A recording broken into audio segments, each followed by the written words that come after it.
گرامی قدر حضرات، سیدہ حضرت عائشہ صدیقہ رضی اللہ تعالی عنہا،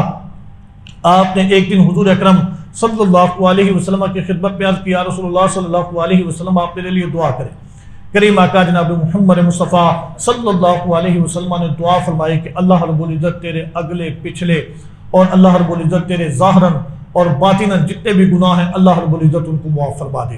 جب حضور اکرم صلی اللہ علیہ وسلم آپ نے یہ دعا کی تو سیدہ حضرت عائشہ صدیقہ رضی اللہ تعالیٰ عنہ اس دعا کو سننے کے بعد بڑی خوش ہوئیں، اور پھر سرکار دو عالم صلی اللہ علیہ وسلم کی گود میں حضرت عائشہ نے اپنا سر رکھا، لیٹ گئیں تو کریم آقا جناب محمد مصطفیٰ صلی اللہ علیہ وسلم آپ نے ارشاد فرمایا، اے عائشہ تم میری اس دعا پر خوش ہو گئی ہو؟ حضرت عائشہ صدیقہ رضی اللہ تعالیٰ عنہ عرض کرتی ہیں، یا رسول اللہ صلی اللہ علیہ وسلم ہاں میں خوش ہو گئی ہوں، آپ نے بڑی خوبصورت دعا کی ہے۔ تو پھر میرے نبی نے ارشاد فرمایا، عائشہ یاد رکھو یہ دعا جو میں نے تمہارے لیے ابھی ایک دفعہ کی ہے، میں ہر نماز میں اپنی امت کے لیے 2 دفعہ کرتا ہوں۔ گرامی قدر حضرات، یہ انعام امت محمدیہ کو ملا تو سیدہ حضرت عائشہ صدیقہ رضی اللہ تعالیٰ عنہ آپ کے تصدق سے ملا۔ آپ نے کہا میرے لیے دعا کریں تو حضور نے ارشاد فرمایا جو دعا میں نے تمہارے لیے ایک دفعہ کی ہے میں اپنی امت کے لیے وہ دعا دن میں 2 مرتبہ کرتا ہوں۔ گرامی قدر حضرات، یہ مقامات ہیں سیدہ حضرت عائشہ صدیقہ رضی اللہ تعالی عنہا آپ کے کریم آقا جناب محمد مصطفیٰ صلی اللہ علیہ وسلم اس دور کے اندر جس دور کے اندر بیویوں کے ساتھ انتہائی ناروا اور برا سلوک کیا جاتا تھا، کریم آقا جناب محمد مصطفیٰ صلی اللہ علیہ وسلم اپنی امت کو تعلیم دے رہے ہیں کہ بھائی اب وہ وقت گزر گیا کہ تم اپنی بیویوں کو اپنے پاؤں کی جوتی سمجھو، بلکہ سرکار دو عالم صلی اللہ علیہ وسلم نے اپنے اصحاب کو یہ درس دیا، حکم دیا کہ تم اپنی بیویوں کی عزت کیا کرو۔ اور دیکھیے کریم آقا جناب محمد مصطفیٰ صلی اللہ علیہ وسلم کس طرح عزت فرماتے ہیں۔ حضرت عائشہ صدیقہ رضی اللہ تعالیٰ عنہ آپ کی حضرت عائشہ صدیقہ ایک بڑے برتن کے اندر جو کہ پیالہ نما تھا اس کے اندر آپ پانی پیتی ہیں، حضور ارشاد فرماتے ہیں عائشہ میرے لیے بھی رکھنا۔ حضرت عائشہ صدیقہ رضی اللہ تعالیٰ عنہ آپ نے اپنا پس خوردہ حضور کی خدمت میں پیش کیا، اور پھر حضور نے دوسرا سوال کیا، عائشہ تم نے برتن کے کس حصے پر منہ رکھ کے پانی نوش فرمایا ہے؟ میں بھی اسی جگہ پر اپنے لب مبارک رکھ کے پانی نوش کرنا چاہتا ہوں۔ یہ وہ عزت تھی جو کریم آقا جناب محمد مصطفیٰ صلی اللہ علیہ وسلم اپنی ازواج مطہرات کو دیا کرتے تھے، اور سرکار دو عالم صلی اللہ علیہ وسلم کی تعلیمات کے اندر بھی یہی ہے کہ اپنی اپنی بیویوں کو عزت دی جائے۔ گرامی قدر حضرات، سیدہ حضرت عائشہ صدیقہ رضی اللہ تعالیٰ عنہ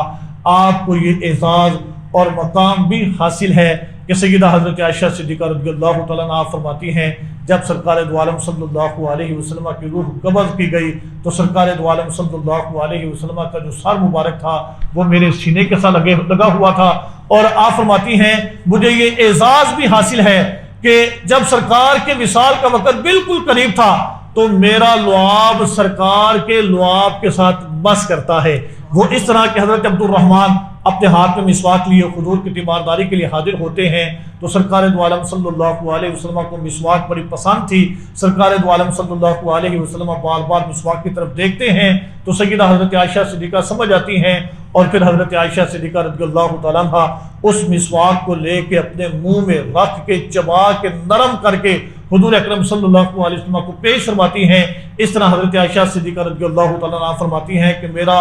جو لعاب تھا وہ حضور اکرم صلی اللہ علیہ وسلم کے لعاب کے ساتھ آخری وقت کے اندر مل گیا۔ یہ وہ اعزازات ہیں، یہ وہ مقامات ہیں جو اللہ رب العزت نے جناب سیدہ حضرت عائشہ صدیقہ رضی اللہ تعالی عنہا آپ کو عطا فرمائے ہیں۔ جناب سیدہ حضرت عائشہ صدیقہ رضی اللہ تعالی عنہا آپ نے ایک دن حضور اکرم صلی اللہ علیہ وسلم کی خدمت میں عرض کی، یا رسول اللہ صلی اللہ علیہ وسلم آپ میرے لیے دعا کریں، میں چاہتی ہوں کہ جس طرح دنیا کے اندر میں آپ کی بیوی ہوں اللہ رب العزت آخرت کے اندر بھی مجھے آپ کی بیوی بنائے۔ تو کریم آقا جناب محمد مصطفیٰ صلی اللہ علیہ وسلم آپ نے ارشاد فرمایا، اے عائشہ اگر تم آخرت کے اندر بھی میری بیوی بننا چاہتی ہو تو تمہیں 2 کام کرنے ہوں گے، ایک یہ کہ تمہیں کل کے لیے کچھ بھی بچا کے نہیں رکھنا ہوگا، اور دوسرا یہ کہ تم کپڑوں کو اس وقت تک استعمال کرو گی اور ان کے اوپر پیوند لگاؤ گی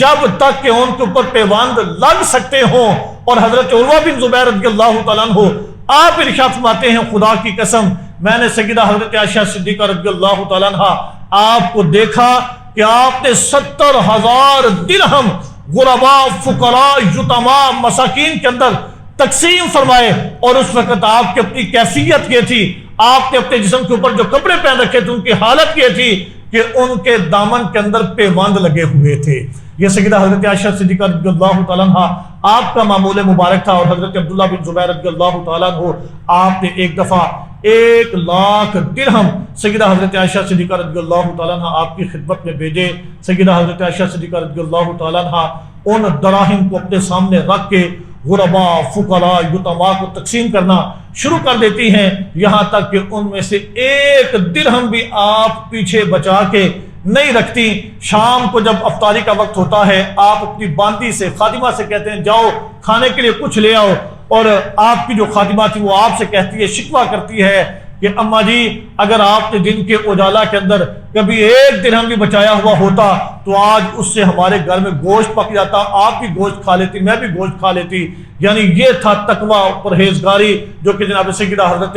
عائشہ صدیقہ رضی اللہ تعالیٰ عنہ اپنی حیات طیبہ میں کرتی رہی ہیں، حضور اکرم صلی اللہ علیہ وسلم کی وصیت کے اوپر عمل کرتی رہی ہیں۔ اور جناب سیدہ حضرت عائشہ صدیقہ رضی اللہ تعالیٰ عنہ آپ کو یہ اعزاز بھی حاصل ہے کہ سرکار دو عالم صلی اللہ علیہ وسلم کا جب وصال ہوا تو حضور اکرم صلی اللہ علیہ وسلم سیدہ حضرت عائشہ صدیقہ رضی اللہ تعالیٰ عنہ آپ کے حجرہ میں تھے، اور پھر اسی حجرہ کے اندر کریم آقا جناب محمد مصطفیٰ صلی اللہ علیہ وسلم آپ کا روضہ مبارک بنا ہے۔ اللہ رب العزت کی بارگاہ میں یہ دعا ہے، خالق کائنات اللہ رب العزت اللہ جل شانہ ہم سب کو صحیح معنوں میں ان پاک ہستیوں کی شانوں کو سمجھنے کی توفیق عطا فرمائے، ہمیں ان پاک ہستیوں کو ہر موقع پر یاد رکھنے کی توفیق عطا فرمائے، ان کے ساتھ عقیدت اور محبت کا رشتہ قائم کرنے کی توفیق عطا فرمائے۔ وآخر دعوانا الحمدللہ رب العالمین۔